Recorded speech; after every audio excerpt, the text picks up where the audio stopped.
Have you felt a lot of blowback from sort of your social circle? I know that you don't live in Hollywood anymore, but coming out and saying that you're planning on voting for President Trump is not necessarily the most popular sentiment in Hollywood, for sure. Well, I have my friends, and our relationship is quite solid with that. And I don't know, there's got to be a conversation, It's just, a lot of actors have been told to shut up in Hollywood. Just don't say anything because, it's going to affect you getting a job or this. And why is it okay for,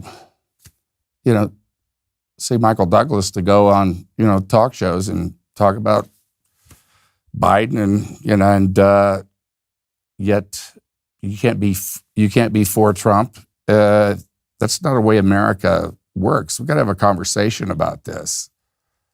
It used to be, even back in Reagan's day, you would have liberal Republicans, you had conservative Democrats. So the lines weren't so blurred as today. It's just black and white. And we've got to get, more than anything, we've got to get back to being able to interact with each other. Republicans and Democrats need each other. That's what we don't admit, because we keep each other from going too far one way or the other. The fringes taking over. I myself, I'm an independent. I mean, I've voted both ways all my life. So I'm not a registered Republican. But what I saw I wasn't going to vote for Trump either, because I thought, things needed to really settle down in this country. And there were a lot of other candidates that I thought would be good. But once the judicial system was used on him, to me, that was messing with our Constitution.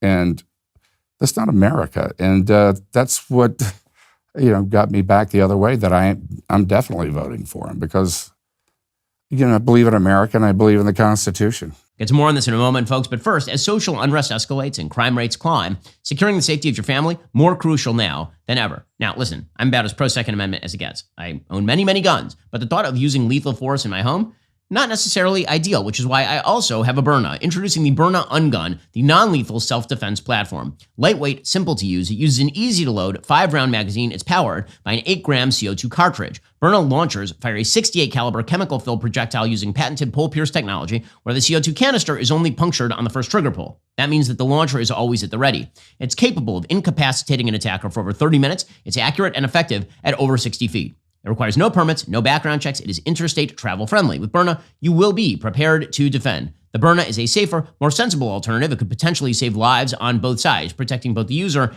and the aggressor. And God forbid you make a mistake, protects against that too. Thank you, Burna, for sponsoring this video. If you haven't yet, go check out last week's episode of Ben After Dark on Daily Wire Plus, brought to you by Burna. So one of the things that you mentioned very early on here is that this film was independently funded, that it didn't come through the Hollywood studio system. Do you think that that's going to be the future of where Hollywood goes? That you're going to see a lot more independently funded films, whether it is through people like Mark, or whether it is through Angel Studios, or through all of through your production house? That sort of the studio system has been essentially broken, because the theater model has largely been broken, and somehow so has the streaming models. By COVID, and even before COVID, they were having trouble with that. When I first came to LA, back in those days, each studio, say 5, would be producing at least 40 movies a year. That's a lot of movies. That was like 200 studio movies that are coming out, and they would be all places on the spectrum of genres. And today, I think there might be 8, maybe, and those have all got to be big tent poles, because the only way to make money for them is to spend $200 million, and so that's really changed. But more than that, I think that Hollywood has sort of lost its relevancy with an audience to a certain extent. They very similar to what was going on in the late 60s, that they kind of lost track of their audience and who they were. And it took like a film like Bonnie and Clyde, that French New Wave thing that set off a whole new thing in the 70s, to a new golden age.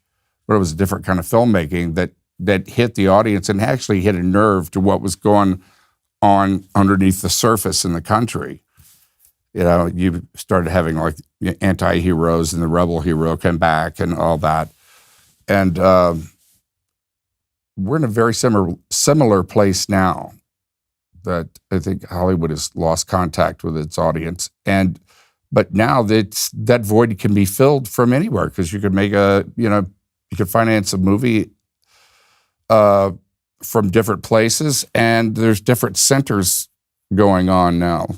What Taylor Sheridan is doing in Texas, and what's going on in Georgia. There's a whole. If I was a young actor today, I wouldn't go to LA.